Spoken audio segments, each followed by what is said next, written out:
Reporter impact Palakkad Alathur fire സ്റ്റേഷന് ഒടുവിൽ ശാപമോക്ഷം. തകർന്നു വീഴാറായ ആലത്തൂർ പഞ്ചായത്ത് കെട്ടിടത്തിൽ നിന്ന് ഫയർ സ്റ്റേഷൻ കുനിശ്ശേരിയിലെ വാടക കേന്ദ്രത്തിലേക്ക് മാറ്റി.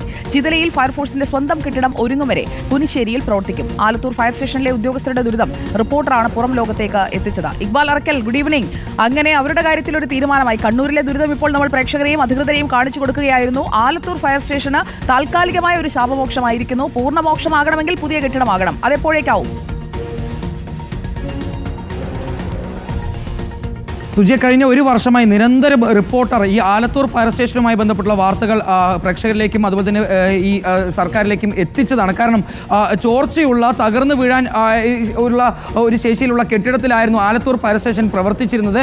ആലത്തൂർ പഞ്ചായത്തിൻ്റെ വാടക കെട്ടിടത്തിൽ കഴിഞ്ഞ 24 വർഷമായി പ്രവർത്തിക്കുന്ന ആലത്തൂർ ഫയർ സ്റ്റേഷന് ഇതുവരെയും സ്വന്തമായി ഒരു കെട്ടിടമില്ല. ചിതലിയിൽ പുതിയൊരു ഫയർ സ്റ്റേഷൻ കെട്ടിടം നിർമ്മിക്കാൻ വേണ്ടി സ്ഥലമേറ്റെടുപ്പ് നടത്തിയിരുന്നു. പക്ഷേ കെട്ടിട നിർമ്മാണം അനന്തമായി നീണ്ടു പോവുകയായിരുന്നു. ഇതിനിടയിലാണ് ഈ താത്കാലികമായി പ്രവർത്തിച്ചിരുന്ന ആലത്തൂർ പഞ്ചായത്തിൻ്റെ കമ്മ്യൂണിറ്റി ഹാളായിട്ടുള്ള ആ കെട്ടിടം അത് തകർന്നു വീഴുന്ന അവസ്ഥയിലേക്ക് മാറിയത്. കെട്ടിടത്തിൻ്റെ തൂണുകളും അതുപോലെ തന്നെ മറ്റ് കോൺക്രീറ്റുകളെല്ലാം ഇടിഞ്ഞ് പൊളിഞ്ഞ് വീഴാവുന്ന അവസ്ഥയിലായിരുന്നു. 40-ലധികം ജീവനക്കാർ അവരുടെ ജീവൻ കയ്യിൽ പിടിച്ചുകൊണ്ടായിരുന്നു ആ ഫയർ സ്റ്റേഷനകത്ത് ജോലി ചെയ്തിരുന്നത്. ഇത് നിരന്തരം റിപ്പോർട്ടർ വാർത്തയാക്കിയതിന് പിന്നാലെ ആലത്തൂർ MLA KD പ്രസന്ന ഉൾപ്പെടെ ഈ വിഷയത്തിൽ ഇടപെട്ടുകൊണ്ടാണ് ഇപ്പോൾ താത്കാലിക കേന്ദ്രത്തിലേക്ക് ആലത്തൂർ ഫയർ സ്റ്റേഷൻ മാറ്റുന്നത്.